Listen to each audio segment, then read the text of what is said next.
Good morning, dear students. How are you? I hope you all are good and fine at your places. I am Hevlata Vasist, your assistant teacher. Today we read our remaining chapter with social and political groups, यानी कि सामाजिक और राजनीतिक समूह. यहाँ से हम अपना चैप्टर पढ़ने वाले हैं. इससे पहले का चैप्टर जो है वो रीड कर चुके हैं. इसकी वीडियो मैंने आपके पास सेंड कर दी है बेटा.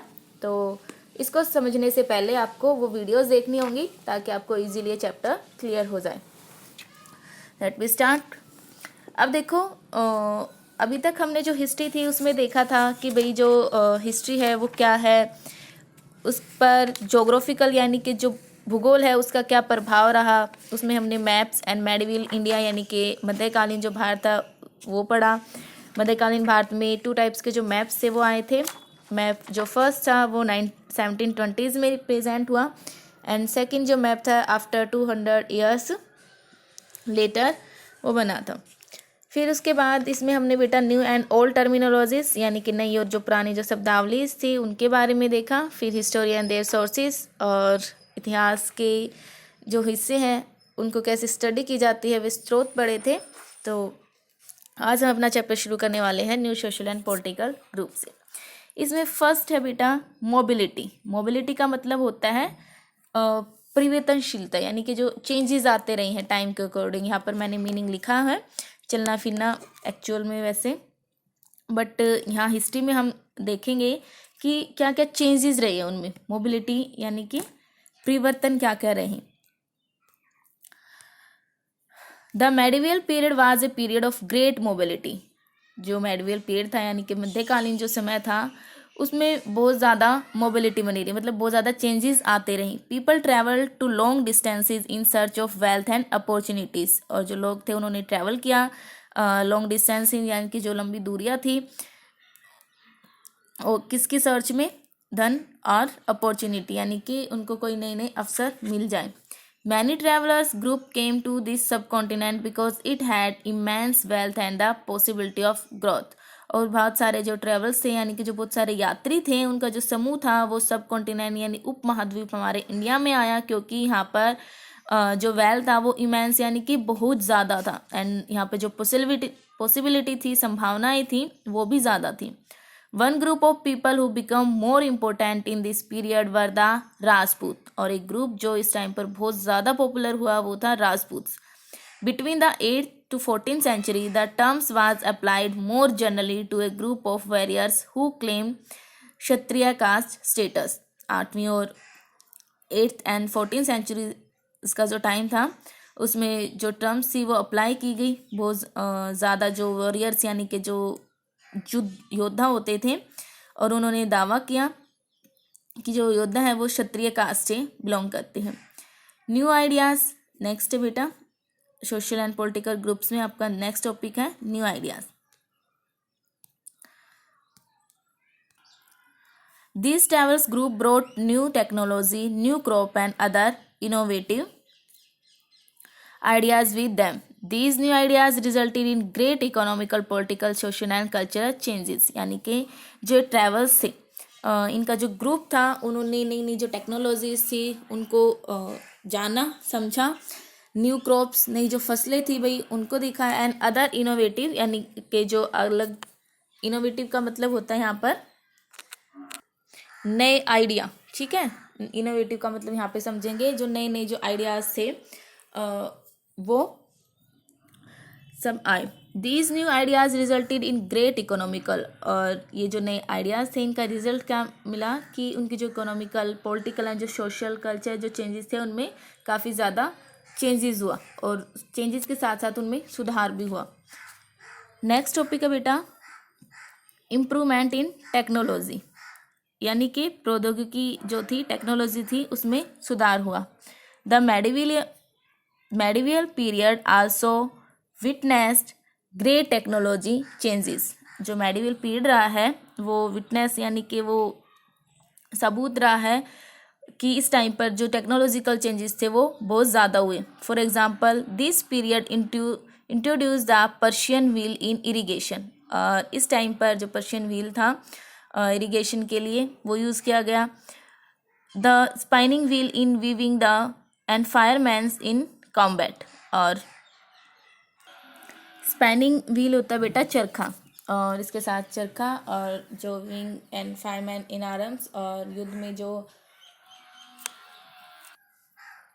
युद्ध में जो आग्नेय शास्त्र थे, फायर आर्म्स आग्नेय जो शास्त्र थे, उनका यूज हुआ इस पीरियड में।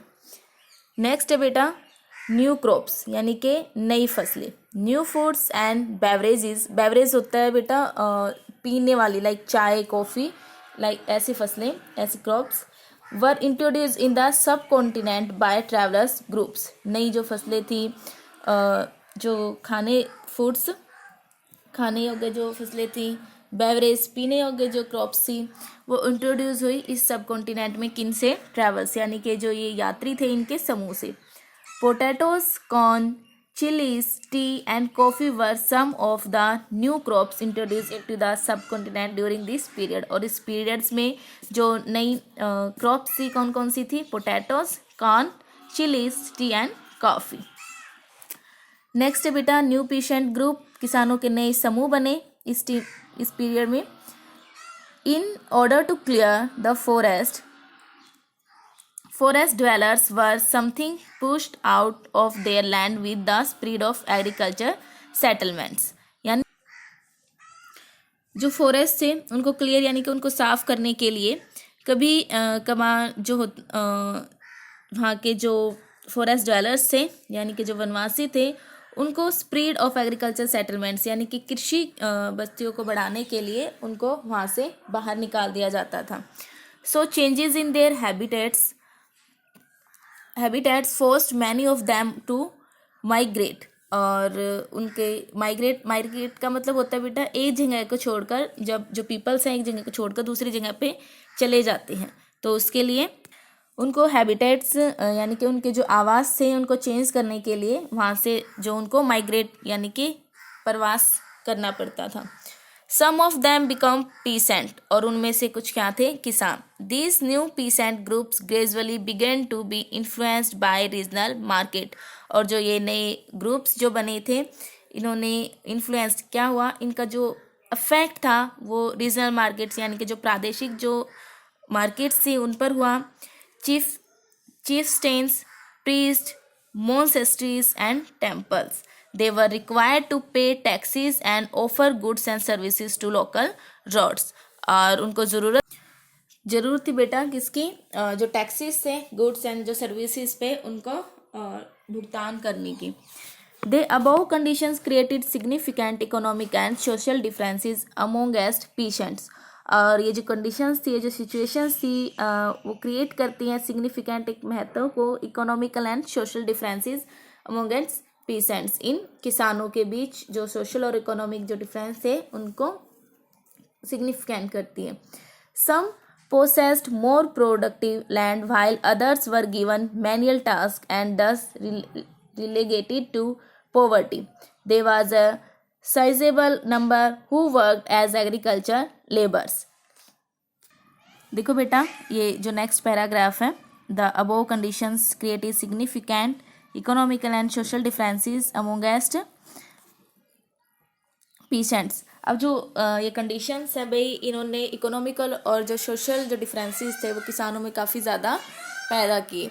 सम possessed more productive and land, others were given manual task and thus relegated to poverty. और कुछ ने तो जो ज़मीन थी उससे बहुत ज़्यादा उसको प्रोडक्टिव बनाया, और कुछ ने सिर्फ उसको मैनुअल जो टास्क था, मैनुअल जो कार्य था वही किया। इससे जो पॉवर्टी थी वो ज़्यादा बढ़ी।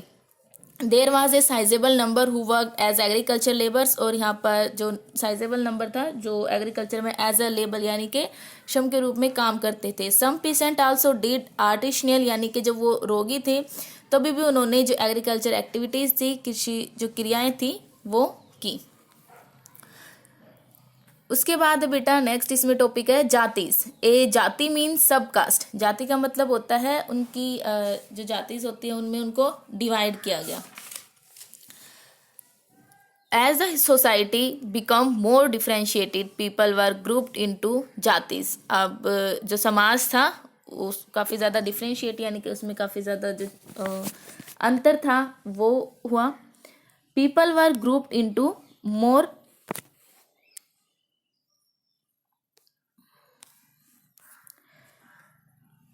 जो लोगों का जो समूह था वो अलग अलग जातियों में बट गया. These jatis were ranked on the basis of their background and their occupation. और ये जाति थी उनको रैंक किससे दी गई, उनके काम से, और उनका जो बैकग्राउंड था वो कैसा था उसके बिहाफ पर उनको जातिज में डिवाइड किया गया. Ranks were not fixed permanently. और जो रैंक्स थी ये परमानेंटली फिक्स नहीं थी, ऊपर नीचे होती रहती थी. They were varied according to the power. और ये किससे वेरिड की जाती थी, उनकी power, influence and resources control by members of a jati, की किस जाति के जो लोग हैं वो कितने जो संसाधन हैं उनको कंट्रोल करते हैं, उनका प्रभाव कैसा, उनकी पावर कैसी है. रिमार्केबल और जो याद रखने वाली बात जो है वो क्या है कि the status of the same jati could vary from region to reason.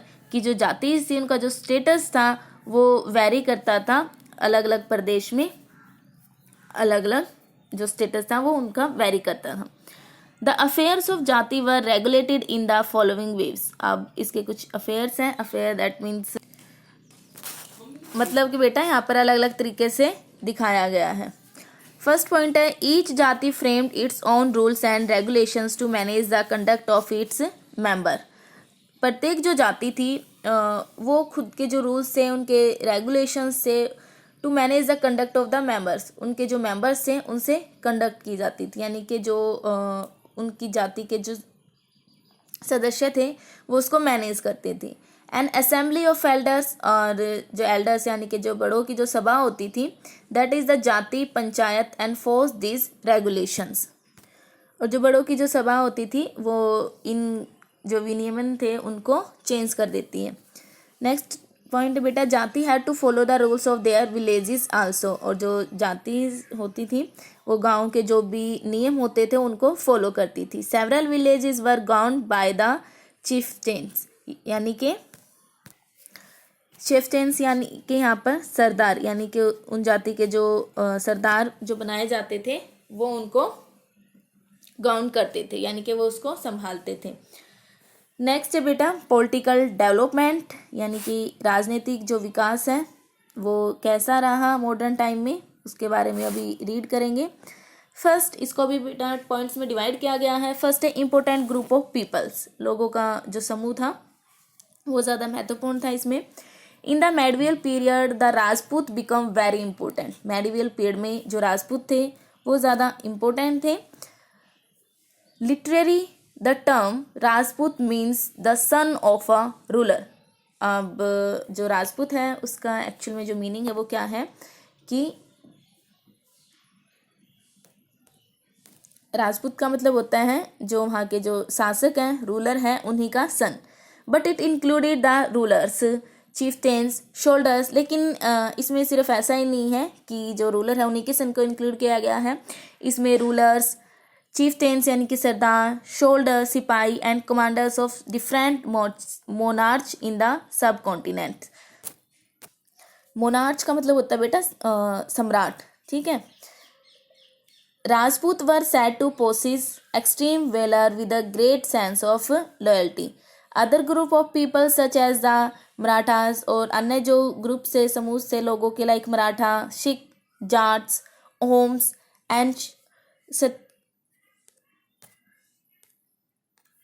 and castas also become political important during this period. और राजपूत के साथ साथ मराठा, सिख, ये सभी जो ग्रुप्स थे वो भी काफ़ी ज़्यादा इम्पोर्टेंट रखते हैं, यानी कि महत्व रखते हैं इस टाइम में.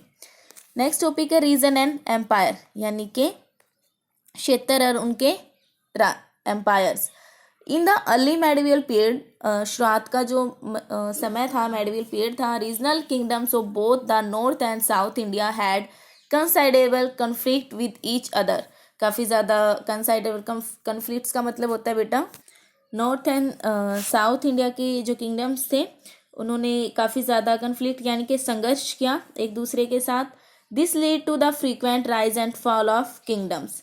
The most prominent among these kingdoms were the Rajput kingdoms in the north and the Chola kingdom in the south. और जो पावरफुल कह सकते हैं यहाँ पर नॉर्थ के जो पावरफुल किंगडम्स थे वो राजपूत थे एंड साउथ में चोल किंगडम्स था, यानी कि चोलों का जो राज्य था. द लेटर मेडिवियल पीरियड और मेडिवियल पीरियड के बाद saw the rise of powerful Muslim dynasties such as the खलजीज। उसके बाद मेडिवल पीरियड के बाद जो पावरफुल, जो शक्तिशाली जो किंगडम बने वो थे मुस्लिम डायनेस्टी, यानी कि मुस्लिम शासक हुए, जिनमें मुख्य थे Khalji, the Tughlaqs and the Mughals. According to a Sanskrit prashasti, the ruler of Delhi sultanate, जो संस्कृत के परशास्त्री थे उनके अनुसार रूलर ऑफ दिल्ली सल्तनत, दिल्ली के जो शासक थे, दिल्ली सल्तनत के जो शासक थे, Geass Uddin Balban stretched from Bengal in the east to Ghazni in Afghanistan in the west। यानी कि दिल्ली सुल्तनत पर जो अधिकार किया गियास उद्दीन बलबन ने, वो स्ट्रेच कहाँ से आए थे, उनकी स्टैचीज यानी कि उनका जो शासन था वो फैला हुआ था ईस्ट में बंगाल से लेकर वेस्ट में अफगानिस्तान तक। Occasionally, densities like the Cholas, Khaljis, Tughlaqs and Mughals were able to build an empire that was pan-regional। और मुख्य जो क्षेत्र थे उनमें चोल, खलजी एंड तुगलक्स का जो शासन था वो था। In the 18th century, with the decline of the Mughal Empire, many regional states re-emerged। और 18th centuries में डेक्लाइन का मतलब यानी कि उनका जो प्रभुत्व, मुगल्स का प्रभुत्व खत्म हुआ, डेक्लाइन यानी कि पतन हुआ उनका, एंड मैनी रीजनल स्टेट्स री एमर्ज, और बहुत सारे जो प्रादेशिक जो राज्य थे वो री एमर्ज यानी कि दोबारा बने। But due to years of imperial and pan regional rule, the character of the regions had changed considerably. उनमें परिवर्तन हुए एज अ रिजल्ट, और इसका रिजल्ट क्या हुआ, many distinct and shared traditions came into existence in the field of governance, management of the economy, cultures and language. और बहुत सारे जो ट्रेडिशंस से केम इनटू एग्जिस्टेंस, उन्होंने प्रवेश किया किसमें, गवर्नेंस, सरकार, मैनेजमेंट ऑफ द इकोनॉमी, और जो आर्थिक जो सिचुएशन थी उनकी जो मैनेजमेंट थी उनमें, वहाँ की जो संस्कृति थी और उनकी जो लैंग्वेज थी उनमें एग्जिस्ट किया। All these regions felt the impact of large pan regional forces of integration without losing their distinctness. और इनका रीज़न क्या रहा बेटा, कि इनकी जो डिस्टिंक्टिवनेस होता है, विशेषता, ठीक है, उनकी जो विशेषता है वो ख़त्म हो गई। किस कारण से, क्योंकि उनमें जो एकीकरण था वो ख़त्म हो गया था। आज की क्लास में सिर्फ इतना ही बेटा। नेक्स्ट टॉपिक हमारा ओल्ड एंड न्यू रिलीजियस, ये हम नेक्स्ट वीडियो में देखेंगे। Bye, take care and stay home, be safe.